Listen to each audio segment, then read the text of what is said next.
Today, we're going to be talking about the reality of the housing market in 2025. That's right, I'm just coming out. I'm so sick of all the stuff that I'm seeing on social media.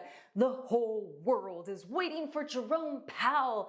You know, you see it in the news nonstop if you follow this stuff. You see people calling for Powell to resign. You're ruining the housing market. You're ruining America. Okay, look. Am I going to take a stand on that? Absolutely not. I value my life. However, here's what you guys need to know. As home buyers, potential home buyers, that's stressful, right? You're like, oh, he's ruining my life. If rates go down 0.5%, finally I'll be able to afford to buy. Yeah, okay.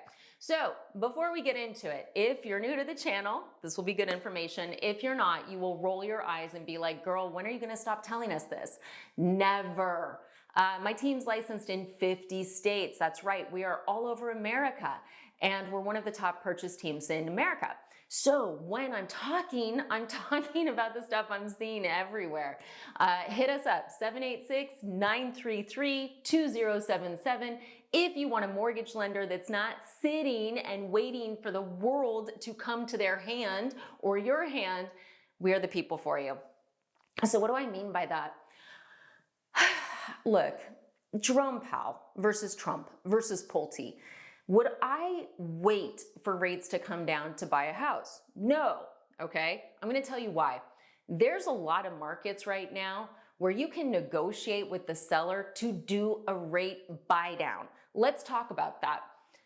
It shocks me to this day. There's a ton of real estate agents that are never telling their clients this. Lenders aren't telling their clients this. And I think it's because either A, they don't know, or B, and this is more likely, there's some markets across the country where it's always been super, super competitive. So the concept that a seller would pay for a buyer's closing costs, that a seller would pay to buy down the rate, if it's VA, if the seller would also pay to pay down the buyer's debt, it's not even in their realm of possibilities because they've never had it happen before. Yeah, let's talk about that. I see it happen all the time, and I'm gonna tell you why. You don't get what you don't ask for. Now look, if you're in one of those markets where there's 2 houses for sale every 6 months, is it likely you can pull off this strategy? No, because my guess would be that you're still in a competitive market. However, what we're seeing right now in a lot of the country is we're seeing, number one, a lot of inventory. So when I say a lot of inventory, those are going to be, the areas where they have a lot of building. I talk about it all the time. Dallas, Houston, South Carolina, wherever you've seen a jump in building, Las Vegas, parts of Arizona. There's a ton of opportunity right now. And you may be like, yeah, but I don't like new builds, Jen. We're not talking about just new builds. That's the thing. So if you're in a market where there's a lot of inventory, as a home buyer who doesn't do this all day, you're like, if I buy that new build, they're going to pay for my closing costs and buy down my rate. But the existing house will too. That's the thing. You can always ask. And I think I'm seeing a lot of people, I know, I've had quite a few clients where they're like, well, Jen, I want to make sure my closing costs are paid for. I want to make sure this and that. So I know I have to go new build. And I'm like, no. If you're in an area where there's a lot of building or a lot of inventory in general, it's not just the new builds that will give you those discounts. You just need to negotiate with the seller of the existing house to get a similar discount, to get similar closing costs. All of it is possible. That's what you need to know. So here's the thing. Would I wait for Jerome Powell to lower rates? No, I would be out there negotiating hard right now. That is what I'm talking to my clients about. That's what I'm talking to their agents about right now. If you're in a market where there is a good amount of inventory, there's also some markets where there's not new builds, but it's like this weird lull. And it's I think it's a combination. We see this in summer all the time, right? It starts when you start seeing everyone graduate. You start to see it slow.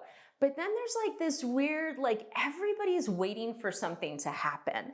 And I think it's because there's so much dialogue in the news on social media right now, putting pressure on Jerome Powell. Here's what you need to know as a home buyer. Jerome Powell does not affect mortgage rates. Now look, if he lowered the Fed rate, would that potentially lower mortgage rates?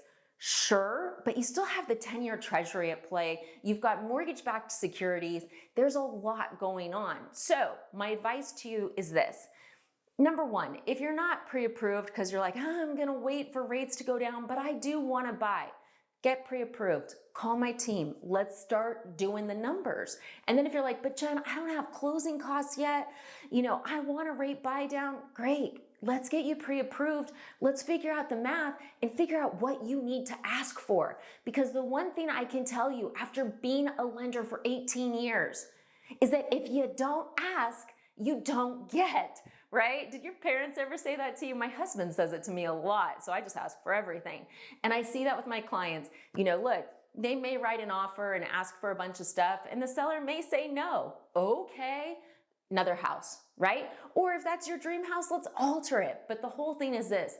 There's a lot that you can ask for when you're buying a house, and your real estate agent and your lender may not be telling you.